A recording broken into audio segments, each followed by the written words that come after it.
একটি দ্রব্য ৬০০ টাকায় কিনে কত টাকায় বিক্রি করলে 2% ক্ষতি হয়? এখানে ৬০০ টাকা দিয়ে কিনেছে আর 2% ক্ষতি হচ্ছে। এই পার্সেন্টটাকে, এই অঙ্কগুলো আমরা না অনেক রকমভাবে করতে পারি। এই পার্সেন্টটাকে যদি টাকায় করে নিতে পারি, তখন এই ক্রয় মূল্য থেকে এইটা বাদ দিয়ে দিলে আমাদের বিক্রয় মূল্য বেরিয়ে যায়। আমার টোটাল টাকা ছিল আমার কত, ৬০০ টাকা দিয়ে কিনেছে।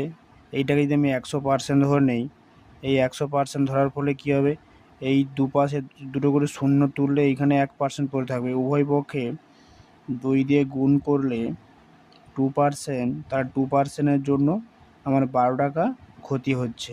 আমার টোটাল কিনেছিলাম ৬০০ টাকা, সেখান থেকে 12 টাকা ক্ষতি হচ্ছে, ইকুয়াল টু 588 টাকা। তাহলে কত, 588 টাকা দিয়ে বিক্রি করেছে, এটাই আমার বিক্রয় মূল্য।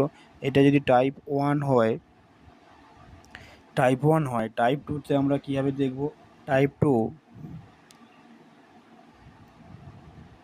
টাইপ 2তে কী বলছে না, ক্রয় মূল্য দেওয়া আছে। ক্রয় মূল্য ইকুয়াল টু ৬০০ টাকা,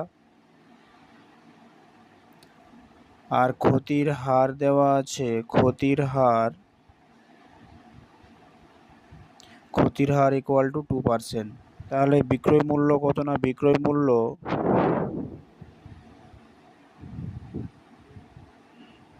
মূল্য ইকুয়াল টু ক্রয় মূল্যের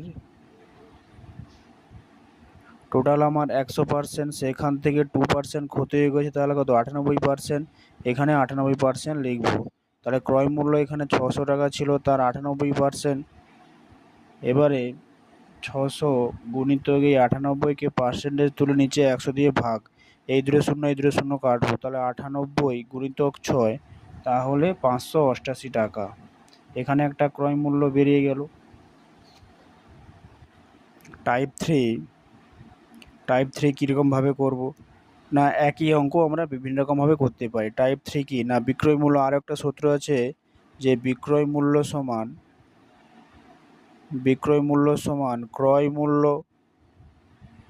ক্রয় মূল্য 1 মাইনাস ক্ষতির হার।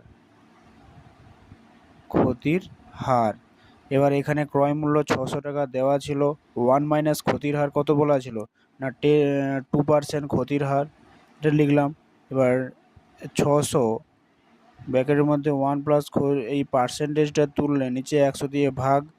এবার ৬০০ গুণিতক 100 বিয়োগ করলে 100 মাইনাস 2/100,